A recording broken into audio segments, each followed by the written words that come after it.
Hello, citizens of YouTube. This is the Geeky Nerd here, and today we're going to be talking about how to fill the lettering, colors, all that fun stuff on your various accoutrements, your pew-pews, your whatever you want to call them of the day. So, first thing here, safety check. Nothing in the gun, no magazine as well, so we're all good here. Now, color filling. I've had quite a few people actually ask me how to do this, so I figured I'd do a video on it. Now, I don't do this on every one of my firearms, but I do on the ones that are kind of like, special, or I want to put like a little flare on them, or if they're like all blacked out and I want to just have something a little bit different here. So, with that, I figured I'd just explain it to some of you guys, and you can go try it out on your own. So, one of the most important things I will say before you even start this whole process is you're going to need a nail polish remover, but specifically the non-acetone version. The reason why I recommend that is some guns do have sensitive finishes. Not all finishes are created equal, and acetone can, affect some of those. Also can, lead to some discoloration, acts weird with some plastics. So I always found it best just to take the safer route. Get the non-acetone version. Now, you do have to kind of put a little bit extra muscle into it. It does take a bit longer, but I'd much rather take a little bit, take 5 more minutes than, pay $500 extra if I ruin something. So just kind of putting it out there. Now, the things you will need, like I said, the non-acetone nail polish remover. Any kind of cheap nail polish you can get. Here I have just the cheapo Walmart special, white and red. Those are usually the colors that I do. Now, any dark colors, obviously on a dark gun, is not going to show up as well unless you have like a stainless steel slide, in which case, you can do like a black or something like that. But most of my guns that I have are the black, the nitride finish, so I prefer just the red and the white colors. They do stand out. The red, not so much, but being that this is an HK, I figured better place than ever, right? One also thing, you want to make sure that when you do get your nail polish that it is non-glitter filled or kind of funny, weird stuff going on. Just get the plain old Jane nail polish remover. And if you're taking it from your wife, your girlfriend, your whoever, make sure you ask them first. Because some of these things, I never realized how expensive a nail polish can be, but it can get up there. So also, I would recommend a microfiber towel, something that's, doesn't have any kind of, value to it, just something cheap, throw away, or, reuse or wash it, what have you, for the simple fact that if you use paper towels, what I've noticed is the micro, like the little bit of like the pulp, I guess you'd say, that's in the paper towel gets rubbed off and gets in the color inlay, and you kind of see like those little, little fragments sticking out. So, that's just one word of advice. Something microfiber, pretty good, and it helps agitate it a bit more to get the excess of color out. So first thing here, we're going to color fill the H and K part in red, and we're going to take that from there, and then we're going to do the P30 in white, and same with the caliber designation. Now, just make sure you shake up your nail polish nice and good. What you do, take off the cap, make sure you don't have any excess in here. Hold your gun, and you're going to do light applications. It's better to do multiple light applications than it is to do, singular glob ones. So get as light as you can, and then you're just gonna paint. And trust me, it's gonna feel weird the first time you do it. It still feels weird to me. I've done it on a lot of my guns here. So you see how it's starting to drip out? That will kind of cause you some dismay, so you want to make sure you get rid of that. You just want to kind of dab it in there. So you see I went over a bit. It's a bit hard to do this from a viewfinder here, but you guys get the picture. Just want to focus. Make sure you get it all nice and color filled there. So that is the red. I'm going to clean up that little bit of excess here that we put on the P. Okay, nice and good. Let it dry. Take my white.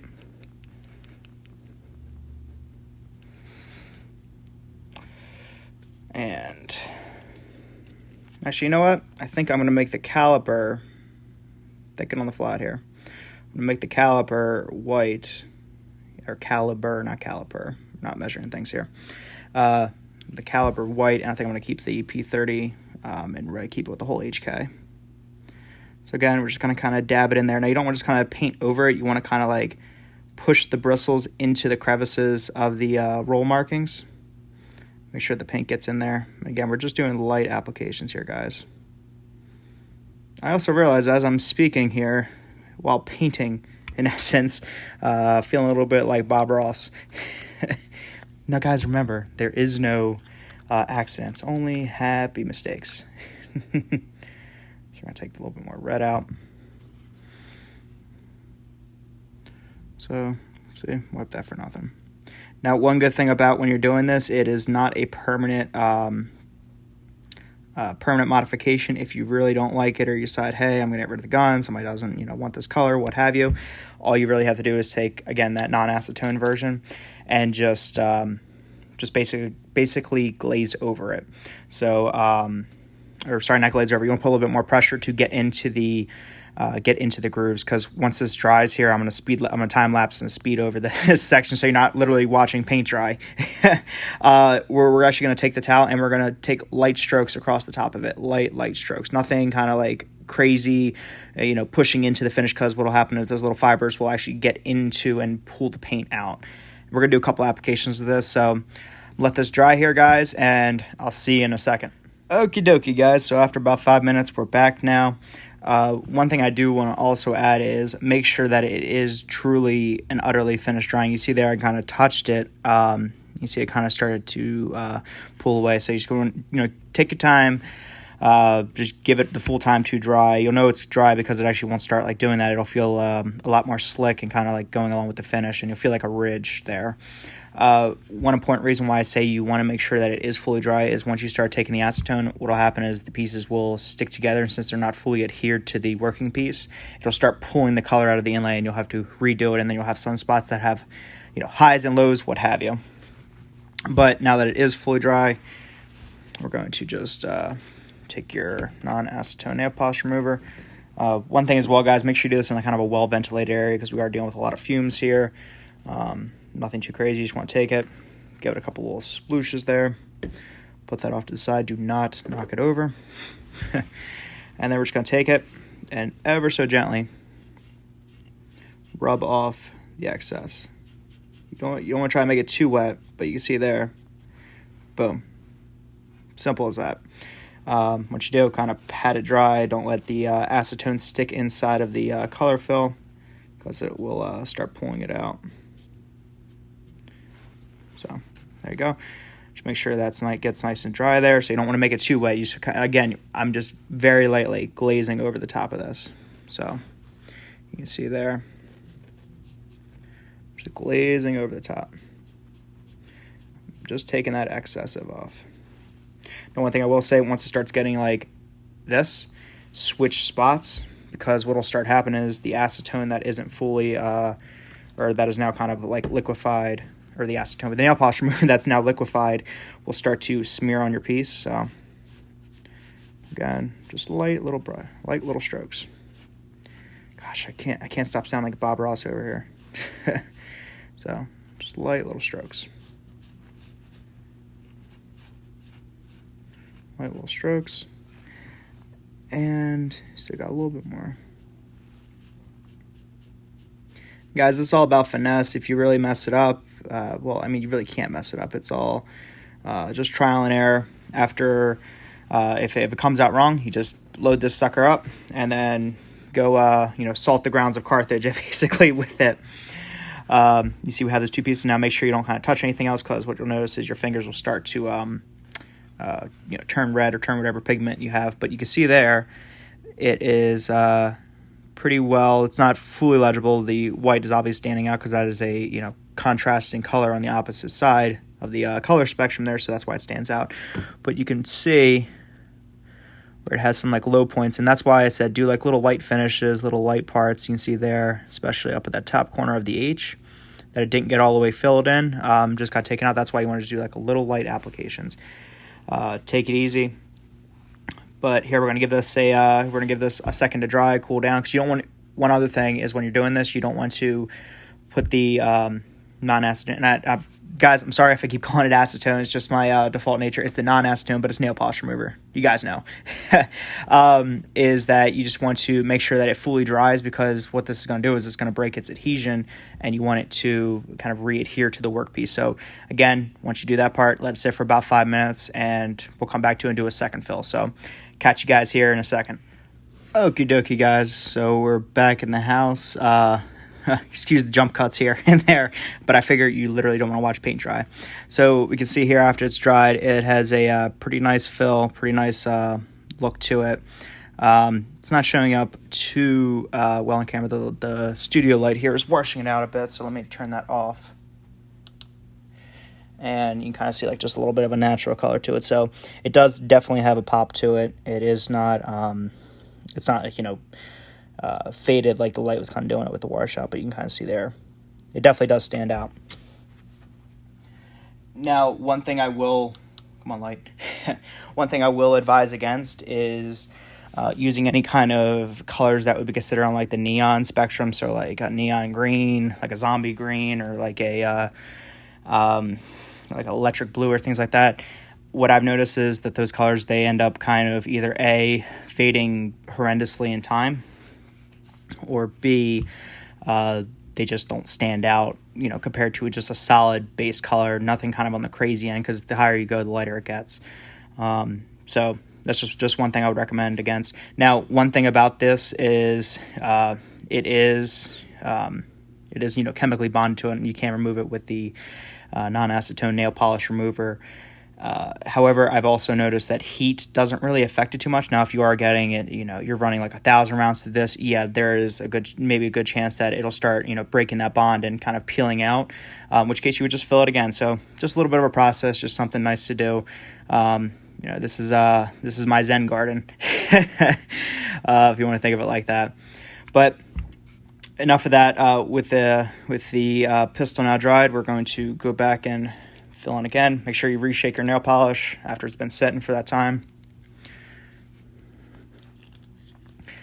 While I'm color filling this, I'd like to send a big thank you out to everyone who has subscribed, everyone who has put comments in, and you guys' comments have made the suggestion for this video. So listening to you guys, I'm getting them out there. Also, again, just figured I'd talk while you're watching me Bob Ross it over here, is the schedule I'm thinking on that seems to work best. Again, let me know if you guys think otherwise, but I've been trying to keep on a Tuesdays and Thursdays schedule every week. I think that's a pretty good time frame. Gives it a bit of a split in between. That way we're not or I'm not bogging you guys down with all the different stuff, because I know everyone's got busy stuff to do. Although with everyone being locked indoors, it's obviously everyone has some free time. So thank you guys, appreciate you.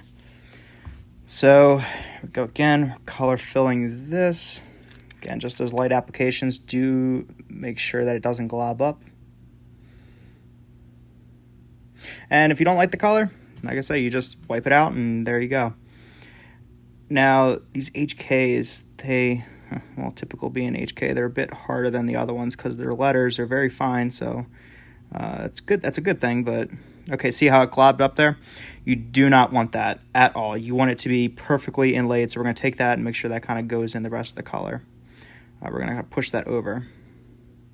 It just keeps globbing on me. Because what will happen is that part will be impossible to get rid of, and once you start trying to whittle it down and you're trying to move it over the piece, it will actually... you'll start taking it from areas that you didn't intend to in the first place. So I'm just going to kind of paint a broad swath here. You see, I kind of evened it out.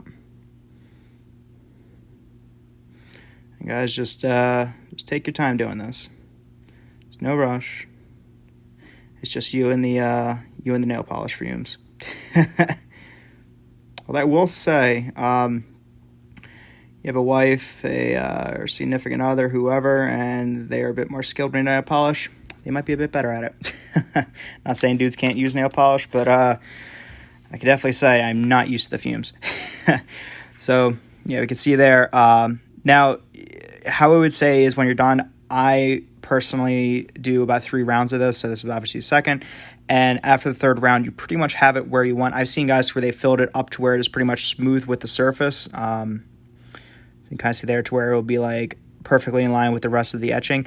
I personally don't like that. I would much rather stay just a little bit below the surface, because if you are rubbing it, it can have a tendency to nick and pull that color fill out. So you want to keep it ingrained, just do a bit more. I've noticed about 3 light coats pretty much gets me right to that line. So try it out, guys. Give it a go. And yeah, here we're going to do another jump cut here, and we're going to take it off. Or I'm just going to take it off camera, because it's going to be the same process. And then we'll give you the third final finished product of what it's going to look like. Okay, sounds cool. Thanks, guys. Hey, guys. So it's almost done drying here. I just wanted to give you guys a quick example of something. So when you're doing this, I don't know if you can see. So once you start getting the second and the third layer here, you see it starts obviously getting thicker, but you see it's still kind of wet in that color fill. So I just kind of took a nice, easy overlay on it. But if you start really, drenching it or drowning it or whatever, it's going to start pulling out, and you're going to start to get those little fibers that kind of cling on, which you can kind of see there. But that's why it's important after you kind of wipe it off with the nail polish remover, you really must make sure that it is perfectly re-dried, I guess you'd say. One thing I have seen a few people do is they will actually take it and they'll stick it in one of the actual nail curing things that they do, like the salons, and that'll actually kind of speed up the process, dry it out a bit, and just kind of give you overall a quicker experience. But if you just let it do its natural thing, it will keep going. Also, once you I would say just do kind of like light strokes and use the tip of your finger. Don't just take the rag and just kind of rub it on there. Take your finger and get that precise kind of application to take the color off. So yeah, almost done here, guys. Just kind of want to give you a quick little tip and update here. Also, another thing coming up in my head here is you don't want to use this on any kind of moving reciprocating parts. So like the barrel on this has like H&K on it. I wouldn't do that because it's going to kind of rub off and could kind of smear. You can do it, but I'd say this is more of just a general aesthetics thing that you should do like the frames, receivers, but not like barrels or anything like that. Just because, if you're really not going to see it like that, there's really no point. Fantastic for slides, fantastic for like AR lower receivers and things like that. So I'm going to do another jump cut here. Let this keep drying. I'm going to do the third application. I'll show you guys the finished results. Hey guys, so we are back here. The process takes about, give or take, 20 minutes if you're just taking your time, going easy with it. Do it while you're watching your favorite movie, TV show, what have you, and you'll be done in no time. Now, the final step that you want to do once this is all said and done, now you really want to make sure this thing is fully cured, fully done. You got your coat, you got it how you like it, is to re-oil the areas that you were doing. Because what that nail polish remover is going to do is it's going to pull everything out of the metal, and it's going to leave it bare bones dry. Now, a finish usually is going to be able to withstand, most elements. However, it's always good to have that little light, thin coat of oil on there. So you can see I've recoated it here, and looks pretty. Looks great to me. Here, let me turn off the light, give you a little bit more of a different view at it here. So you can see it does stand out. Now, you'll notice the different variations here. So the bolder that the print that you're filling in is, the better it's going to look, just because there's able to get a more deeper fill in there. You can see on this let's go on here, the P30L part is it's a skinnier font, so it doesn't pop out as well, but that's pretty much as good as you are going to get it. But you see the HK pops out real nice, so it does give a little variation with it, which I thought it came out pretty good. So yeah, just make sure you re-oil it after you're done. And here, I'll give you guys a close-up with it. So you see there, I got a little bit of fibers just from the little Otis cleaning patch there. But came out pretty nice. Has this nice little sheen to it. You can keep going with it, but this is after about 3 layers here. You can see on the P30 part how it just couldn't fill in too crazy, but you see really good on the 9mm. How it filled in really nice, crisp, and easy, and how it's, like I said, it's, if you look at yeah, you can see it there. It's just below the finish line. So again, just perfect how I like it. Your mileage may vary, but personally, this is precisely how I like it for mine. Now, with that said, yeah, that's pretty much it, guys. That's how you color fill your gun. I hope you enjoyed it. If you stayed for this long, I appreciate you. If you have any kind of questions or anything like that, just shoot them down in the comments. I'll respond back to you. And yeah, hope everyone can find this informative. I hope everyone is having a wonderful, awesome, fantastic day, and I'll catch you guys next time. See you guys.